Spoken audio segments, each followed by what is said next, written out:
Ang daming langgam. Sabi ni Sir, isprayan ko daw. Pero wala kaming panglanggam.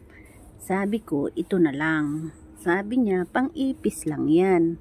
Pero sabi ko, baka pwede lang. Dahil yung malalaking ipis nga ay namamatay. Ano pa kaya ang langgam? So, subukan natin guys. Tingnan natin kung mamamatay sila.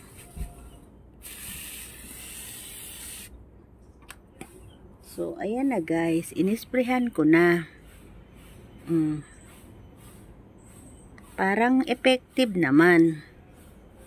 So, ayan. Nagkakandamatay na sila. At marami pa dito. Basurahan kasi ito. Nilalagyan lang namin ng plastic. Tapos, sinusuklob ko dyan. Kaya, hindi nahugasan kagabi ng mabuti. Kaya, ayun, nilanggam. So, ayan na guys. Effective naman. So, pwede lang pala guys.